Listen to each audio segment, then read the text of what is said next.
नमस्कार, news capital express में आपका स्वागत है। मैं हूं आपके साथ दीप्ति। ये रुक करते हैं आज की खास खबर के साथ। लखीमपुर में हुई किसानों की हत्या को लेकर आज जिला कांग्रेस कमेटी के मिंटो हॉल में गांधी जी की प्रतिमा के नीचे मौन धरना दिया गया। इस पर पूर्व मंत्री पीसी शर्मा और जिला कार्यवाहक अध्यक्ष आसिफ जकी ने इस घटना को शर्मनाक बताया है। देश को शर्मिंदा करने वाली इस घटना को बताया है। पीसी शर्मा ने कहा कि बीजेपी के मंत्रियों के बेटे तो अंग्रेजों से भी बड़े हो गए हैं। मार्च कर रहे थे, पीछे से जीप आती है। केंद्रीय मंत्री गृह मिश्रा जी के बेटे के द्वारा, आशीष मिश्रा के द्वारा, ऐसा तो जलियांवाला बाग में नहीं हुआ था। जलियांवाला बाग में अंग्रेजों ने पहले समय दिया था कि भाई 10 मिनट में वहाँ से हट जाइए, और उसके बाद उन्होंने गोली चलाई थी। लेकिन यहाँ तो कोई समय नहीं दिया, ये तो अंग्रेजों से भी बड़े हो गए। बीजेपी के मंत्रियों के बेटे और नेता, इसकी जितनी निंदा की जाए कम है। और इसीलिए आज हम यहाँ मौन धरने पे उस हत्याकांड, बेरहम हत्याकांड के खिलाफ बैठ रहे हैं। आज मध्य प्रदेश में भोपाल शहर कांग्रेस के नेतृत्व में समस्त कांग्रेसी नेताओं ने हमारी राष्ट्रीय नेता प्रियंका गांधी जी के निर्देश पर और कमलनाथ जी के आह्वान पर आज ओल्ड विधानसभा गांधी जी की प्रतिमा स्थल के नीचे 12 बजे से लेकर 1 बजे तक मौन धारण किया। और इस अवसर पर सभी कांग्रेसियों ने ये संकल्प लिया कि यदि केंद्रीय गृह राज्य मंत्री का इस्तीफा नहीं होता है तो हम लोग इस आंदोलन को आगे बढ़ाएंगे और इसको उग्र करेंगे, और जिसकी पूरी जिम्मेदारी जो है केंद्रीय सरकार की होगी। साथ ही सभी हमारे कांग्रेस जन दृढ़ संकल्पित है कि हम हमारी राष्ट्रीय नेता प्रियंका गांधी जी की भावना के अनुसार जब तक परिवर्तन नहीं हो जाएगा इस सरकार को हम हटा नहीं देंगे, चैन से सुकून नहीं लेंगे और आंदोलन करते रहेंगे। चिकित्सा शिक्षा मंत्री विश्वास सारंग ने कहा, पृथ्वीपुर के दौरे से लौटने के बाद बोले मंत्री विश्वास सारंग, मध्य प्रदेश में सभी उपचुनाव बीजेपी जीत रही है। विधानसभा सीट और एक लोकसभा सीट में भी उपचुनाव में किया है जीत का दावा। भाजपा का विकास और कल्याण का एजेंडा जीत दिलाएगा। मध्य प्रदेश में सभी उपचुनाव, तीनों विधानसभा के उपचुनाव और एक लोकसभा का उपचुनाव भारतीय जनता पार्टी प्रचंड बहुमत से जीतने वाली है। जनता पूरी तरह भारतीय जनता पार्टी के साथ है। भाजपा का विकास का एजेंडा और जनता के कल्याण का एजेंडा को मध्य प्रदेश की जनता ने शिरोधार्य किया है। और जनता मानती है कि यदि उसके क्षेत्र का उसे विकास, समुचित विकास करना है तो निश्चित रूप से भारतीय जनता पार्टी की सरकार यदि केंद्र में है, प्रदेश में है और उसी का जनप्रतिनिधि उस क्षेत्र से होगा तो विकास के रास्ते खुलेंगे। और इसीलिए विकास और कल्याण के लिए जनता चाहती है कि भारतीय जनता पार्टी चुनाव जीते। दिल्ली उप मुख्यमंत्री मनीष सिसोदिया ने कहा कि केंद्र सरकार पर गंभीर आरोप लगाए हैं।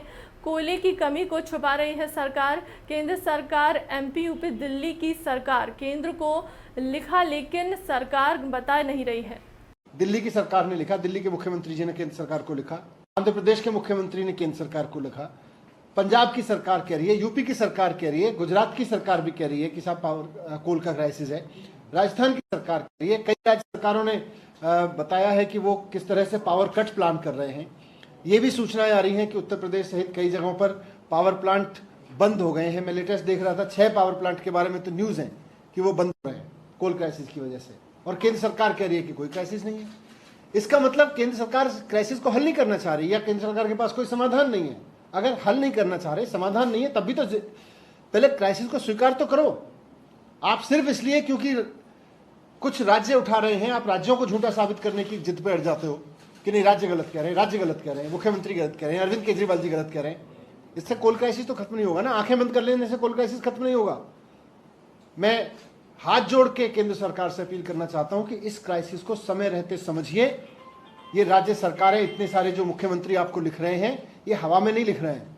अगर आपने इसको वक्त रहते ध्यान नहीं दिया तो बहुत बड़ा क्राइसिस देश के स्तर पे मंडरा रहा है।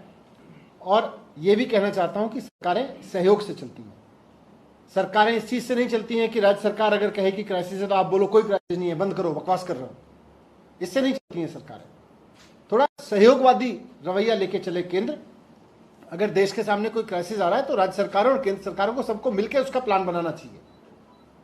ये नहीं करना चाहिए कि कोई क्राइसिस नहीं, आंख बंद करके बैठ जाओ, मुंह फिर के बैठ जाओ। जबलपुर में यातायात व्यवस्था को लेकर शर्त बनाए रखने को लेकर यातायात पुलिस को इंटर वाहन की सौगात दी गई है, जिससे अब 800 मीटर की दूरी से वाहनों को ओवर स्पीड नापी जा सकेगी। 300 मीटर की दूरी से यातायात पुलिस का यह वाहन नंबर प्लेट देना सकेगा। वाहन न स्पीड राइट साउंडर मीटर सहित कई तकनीकी सुविधाएं मुहैया कराई जाएंगी। ये पुलिस मुख्यालय द्वारा जिला जबलपुर को आज एक ये इंटरसेप्टर व्हीकल बोलते हैं इसको, ये प्रदाय किया गया है।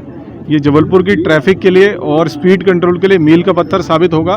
इसमें बहुत सारी चीज़ें हैं जो हम कर सकते हैं। एक तो इसमें हम ये देख सकते हैं कि कौन ओवर स्पीडिंग कर रहा है। दूसरा, कोई ज़रूरत से ज़्यादा जो साउंड जिसमें जो कर रहा है उस पर भी इसमें चालानी कार्रवाई कर सकते हैं। शराब पी करके गाड़ी चलाने वालों पे भी इसमें प्रोविज़न है कि ड्रंकन ड्राइविंग के विरुद्ध भी इसमें हम उनकी टेस्ट करके कार्रवाई कर सकते हैं। ट्रैफिक में कितनी लगाम लगेगी? मुझे लगता है हम इसको बिल्कुल ऐसी जगह जहाँ शिकायतें आती हैं कि तेज़ी से मोटरसाइकिल पे लड़के घूम रहे हैं या गाड़ियाँ घूम रही है, या हमारे जो एक्सीडेंट के हॉट स्पॉट्स हैं जहाँ तेज़ी से गाड़ियों के मूवमेंट से एक्सीडेंट होते हैं, वहाँ पे हम उसके आसपास हम उनको लगा करके इस पे जो ओवर स्पीडिंग करने वाले लोग हैं उन पे हम कार्रवाई कर सकते हैं। हाईवे पे भी एक्सीडेंट्स इसमें कम होंगे? जी बिल्कुल इसमें बिल्कुल मदद मिलेगी।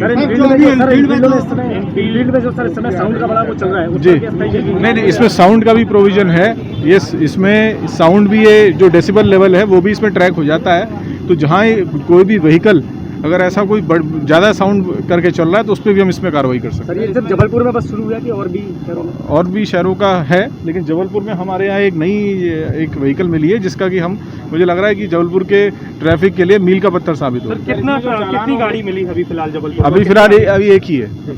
मंत्री भूपेंद्र सिंह और विधायक रामेश्वर शर्मा ने कहा कि कुशाभाऊ ठाकरे परिसर और कुशाभाऊ ठाकरे व्यावसायिक परिसर का भूमि पूजन 2 करोड़ से बनेगा। श्रद्धेय कुशाभाऊ ठाकरे के परिश्रम के कारण, पंडित दीनदयाल उपाध्याय जी के विचार के कारण, डॉक्टर श्यामा प्रसाद मुखर्जी के बलिदान। महिला कांग्रेस दशहरा से कन्या पूजन के साथ साथ बेटियों को आत्मरक्षा जूडो कराटे प्रशिक्षण शिविर प्रारंभ करने जा रही है। नवरात्र के दिन चल रहे हैं और हम सभी वर्षों से कन्याओं के पूजन करते आ रहे हैं, करते थे, करते हैं और करते भी रहेंगे। तो आने वाले समय में जैसा भाजपा बताती है कि बेटी बचाओ बेटी पढ़ाओ, तो आजकल जो देखने में आ रहा है, ना तो बेटी बच रही है, पढ़ने जा रही है तो भी नहीं बच रही है, घर पे है तो भी नहीं बच रही है, दुष्कृत्य की घटनाएं बढ़ती जा रही हैं। तो हम लोग महिलाओं ने ये डिसाइड करा है कि मध्य प्रदेश महिला कांग्रेस हर जिले में महिलाओं का दशहरा से महिलाओं को आत्म सुरक्षा के लिए जूडो कराटे प्रशिक्षण का कार्य प्रारंभ करने जा रही है। और ये जूडो कराटे प्रशिक्षण इसीलिए कि बच्चियां और महिलाएं हैं, बालिकाएं हैं, वो सशक्त बने, आत्मरक्षा के गुण उनके अंदर आएँ और वो अपनी रक्षा कर पाएँ। हम सब भी उनको सिखाएंगे कि किस तरह से बैड टच गुड टच क्या होता है और किस तरह से वो अपनी सुरक्षा कर पाएँ। इसी को मद्देनज़र रख के पूरे मध्य प्रदेश में, पूरे हर जिले में महिला कांग्रेस 3 दिन 5 दिन और उससे भी ज़्यादा दिन के जूडो कराटे प्रशिक्षण शिविर दशहरे से प्रारंभ करने जा रही है। कांग्रेस प्रवक्ता नरेंद्र सलूजा ने कहा कि बीजेपी के स्टार प्रचारक वरिष्ठ के आधार कम के हिसाब से पूर्व केंद्रीय मंत्री होने के बावजूद भी सिंधिया का नाम 10वें पायदान पर रखा गया है, वहीं कैलाश विजयवर्गीय का नाम 6ठे नंबर पर रखा गया है, नरेंद्र सिंह तोमर का नाम ऊपर रखा गया है और मंत्री भूपेंद्र सिंह का नाम नदारद हो गया है। भाजपा के स्टार प्रचारकों की सूची जारी हो गई और हमेशा की तरह इसमें सिंधिया जी जो कैबिनेट मंत्री हैं, केंद्रीय मंत्री हैं, उनका नाम 10 नंबर के तौर पर रखा गया है। आप देखें कैलाश विजयवर्गीय, नरेंद्र सिंह तोमर सब वरिष्ठता के क्रम पे रखे गए। कैलाश वर्गीय का नाम 6ठे नंबर पे, नरेंद्र सिंह तोमर का नाम ऊपर है और कैबिनेट मंत्री होने के बाद सिंधिया जी का नाम 10वें नंबर पे। बड़े आश्चर्य की बात है कि 4 उपचुनाव को लेकर भाजपा ने जिन्हें अपना प्रभारी बनाया, मंत्री भूपेंद्र सिंह, उनका नाम नदारा थे और वहीं सागर से गोपाल भार्गव का नाम इसमें शामिल किया गया। बात करें तो हाल ही में राज्यसभा सांसद, केंद्रीय मंत्री जो मध्य प्रदेश से राज्यसभा चुने गए, एल मुरुगन का नाम भी इस सूची में, स्टार प्रचारकों की सूची में नहीं है। और बड़े आश्चर्य की बात है कि एक भी सिंधिया समर्थक, एक भी बिकाऊ का नाम इस सूची में शामिल नहीं किया गया, उन्हें उनकी वास्तविकता बताई गई।